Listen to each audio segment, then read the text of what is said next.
anak-anak semua, hari ini Miss Gita mau ajak kalian untuk membuat penjernih air sederhana sebagai salah satu cara menghemat air.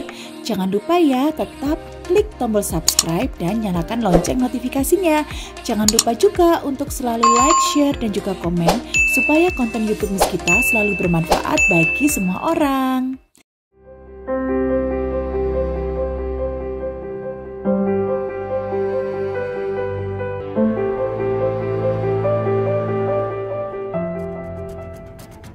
Sedikitnya 12 desa di Pasuruan, Jawa Timur mengalami krisis air bersih sejak 2 bulan terakhir. Mereka terpaksa keluar rumah demi mendapat air bersih untuk kebutuhan dasar. Sementara itu, BPBD Kabupaten memperingati Hari Air memberi Sedunia.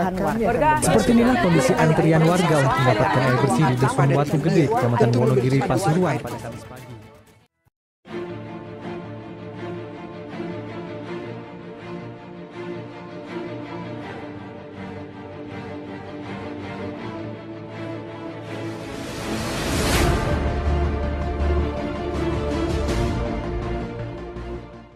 Nah, anak-anak, berdasarkan peristiwa tersebut, apa yang terjadi jika Indonesia mengalami krisis air bersih? Nah, ternyata anak-anak, ketika kalian mengkonsumsi air atau menggunakan air yang kebersihannya tidak terjaga, maka anak-anak akan mengalami gejala-gejala sebagai berikut. Yang pertama, anak-anak akan mengalami dehidrasi. Kemudian, kalian bisa mengalami penyakit kulit. Yang ketiga, kalian bisa mengalami gangguan otak, gangguan pencernaan, dan yang terakhir adalah gangguan fungsi ginjal. Lalu, bagaimana kita mendapatkan air bersih?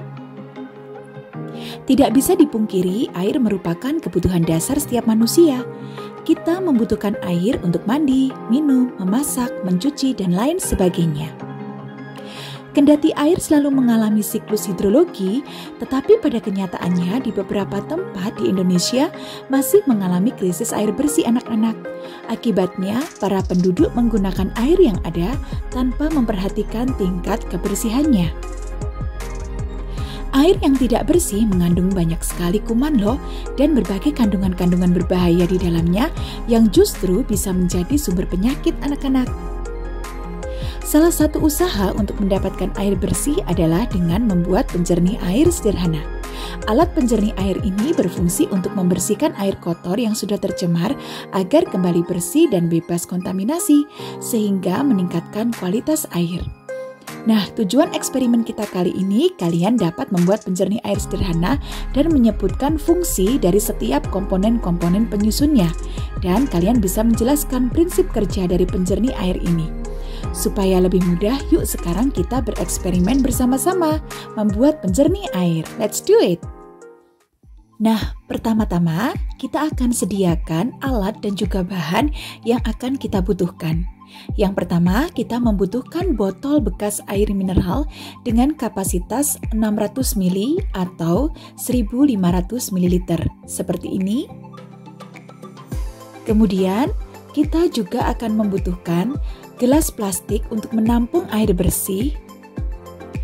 Kemudian kita mempersiapkan air kotor, ya seperti ini. Kemudian kita membutuhkan bahan-bahan untuk membuat penyaringnya. Di antaranya adalah kalian membutuhkan kerikil yang berukuran kecil, kerikil halus seperti ini, bukan pasir ya, ini kerikil yang berukuran kecil.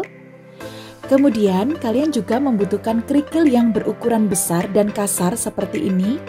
Tidak harus sama persis seperti yang Miss Gita punya, tetapi anak-anak bisa menggunakan kerikil yang ukurannya berbeda.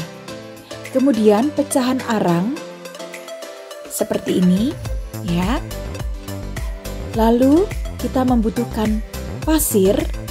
Nah, ini ya, pasir yang sedikit halus ya, tetapi tidak terlalu kasar. Kemudian kita membutuhkan kapas secukupnya. Lalu kita membutuhkan kain kasa atau kain perban seperti ini yang biasa untuk membalut luka ya. Secukupnya saja. Kemudian kain perca 1 lembar. Kalian bisa menggunakan kain perca apa saja. Lalu kita juga membutuhkan karet gelang. Dan jangan lupa kita membutuhkan alat pemotong cutter ataupun gunting. Mari kita simak cara membuatnya. Yang pertama-tama kita akan potong bagian dasar botol. Seperti ini.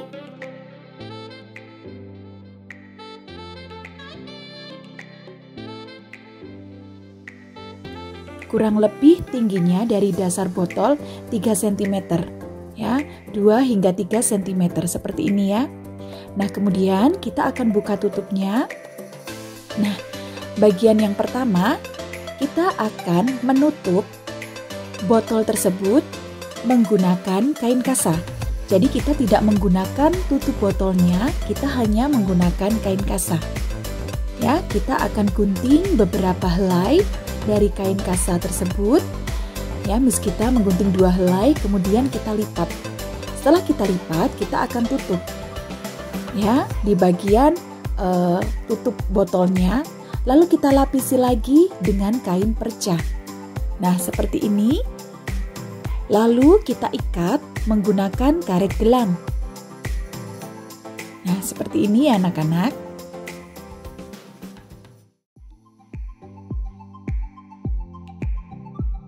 Nah, beginilah mulut botol yang sudah kita tutup menggunakan 2 jenis kain, yaitu kain perca dan juga kain kasa.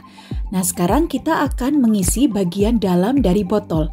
Yang pertama-tama kita akan masukkan kapas. Ya, kita masukkan kapas yang sudah kita siapkan semuanya. Ya, kira-kira tinggi kapas adalah 2 hingga 3 cm dari mulut botol. Ya, dari mulut botol, ketinggian dari kapas adalah kurang lebih 2 cm hingga 3 cm.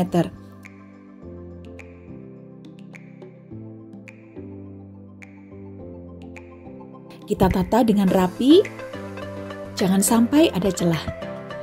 Nah, setelah itu kita akan tuang pasir setengah kasar ini ya.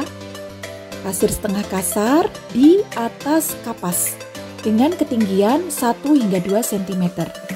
Kemudian kita akan tuangkan sedikit saja ya, sedikit saja pecahan arang.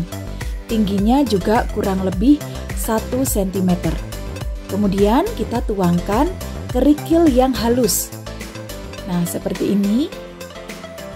Tingginya juga kurang lebih 1 hingga 2 cm. Nah, bagian yang terakhir yang berada di lapisan paling atas adalah kerikil kasar.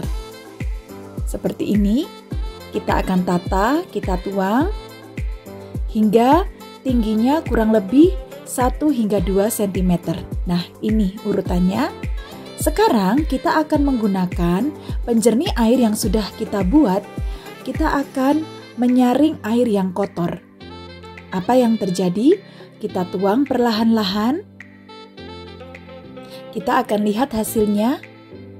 Wah, ternyata kotorannya bisa tersaring dengan sempurna anak-anak.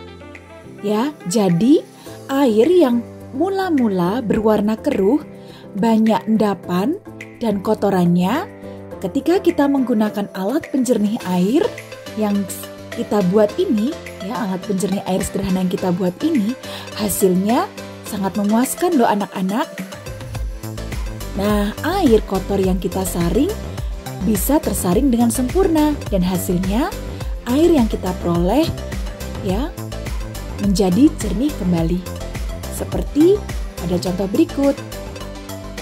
Wah, ternyata berhasil ya. Coba sekarang kita bandingkan hasilnya sebelum dan sesudah penyaringan. Berikut ini bagian-bagian dari penjernih air kita. Yang pertama kain perca, kain kasa, kapas, pasir halus atau setengah kasar, kemudian arang, kerikil kecil, dan yang terakhir adalah kerikil besar. Nah, prinsip kerja dari penjernih air yang kita gunakan kali ini adalah penyaringan atau filtrasi dengan menggunakan beberapa lapisan bahan, di mana bahan-bahan tersebut mempunyai fungsi sebagai berikut. Kerikil besar digunakan sebagai penyaring kotoran yang besar atau kasar. Kerikil halus atau kerikil kecil digunakan untuk proses aerasi oksigen. Arang digunakan untuk menghilangkan bau. Pasir halus digunakan untuk mengendapkan kotoran-kotoran halus yang masih lolos dari kerikil halus. Kapas untuk menyaring partikel yang masih lolos dari pasir halus sekaligus membersihkan air dari organisme kecil yang ada di dalam air keruh. Sedangkan kain kasa dan kain perca digunakan untuk penyaring akhir, sehingga air yang keluar sudah dalam bentuk air bersih yang jernih. Thank you for watching my channel. God bless you. See you next time. Bye.